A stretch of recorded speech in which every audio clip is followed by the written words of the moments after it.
confidence is not the absence of doubt. Research from Carnegie Mellon University in Pittsburgh shows that people often prefer confidence over actual expertise. Now, we prefer advice from a confident source to the point we're willing to forgive a poor track record. Now, personally, I think you can have confidence and a great track record. I don't think you have to choose either or. So as we talk about confidence, let's just talk about why it's not the absence of doubt. Let's define what doubt is. Doubt is to call into question. It actually, by definition, is a lack of confidence. And ultimately, here's your solution. It's an inclination not to believe. An inclination not to believe. That is the answer. And as we talk about self-confidence, we're going to talk about your belief system. What do you believe about yourself? What do you believe about your product or service?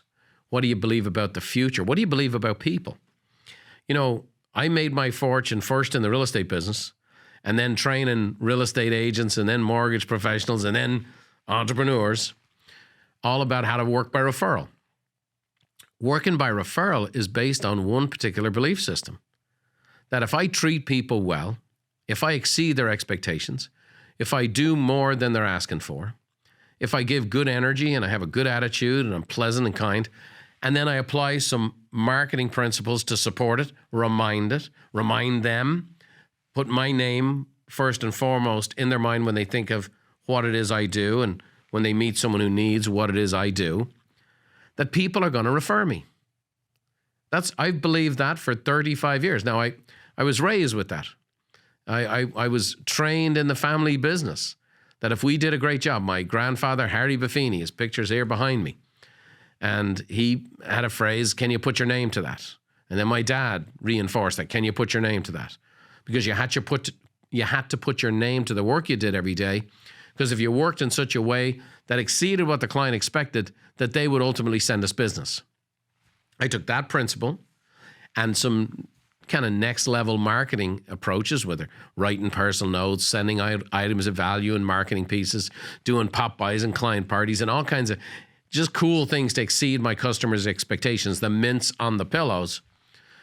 When I did that, my philosophy was when I did all those things, I was going to get a lot of referrals, and I did.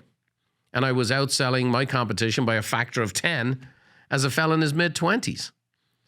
So the same thing happened then when I started Buffini & Company. And I had consultants tell me, hey, hang on a second here, you're going to train real estate agents, which is what we did.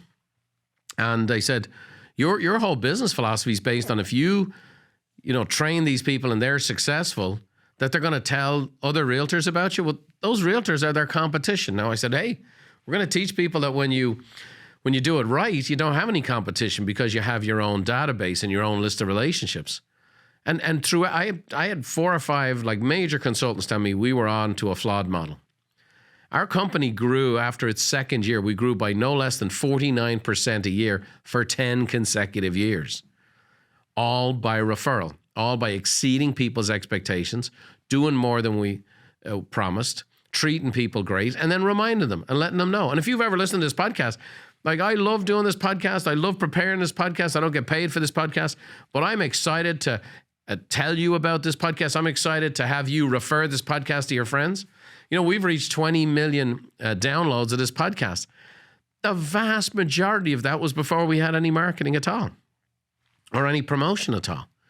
So I happen to have a belief that if you treat people well and go the extra mile and do those kinds of things, that people will refer you. So that's where, when you get into this definition of doubt, the fact of the matter is we call things into question. We lack confidence in something. It's an inclination to not believe, okay? In fact, we did a wonderful podcast earlier this year with Dr. Ivan Joseph. It's episode 111. If you want to check it out, if you can remember, it said, you got this. And he wrote a book about you got this. And it's all about the science of self-confidence and how to grow in self-confidence. Clement Moore said, faith is not the absence of doubt. It's belief without proof, not question. You can have questions and still believe. Susie Kassem said, doubt kills more dreams than failure ever will. Your faith can move mountains. Your doubt can create them. I always find the best quotes are anonymous, and that's an anonymous one. So confidence is not the absence of doubt. So we've covered. There's a definition of doubt. Thanks for watching. If you want more tips on how to think, feel, and do better, check out these videos too. Oh, by the way, don't forget to subscribe to the channel and leave us a like if you enjoyed the content.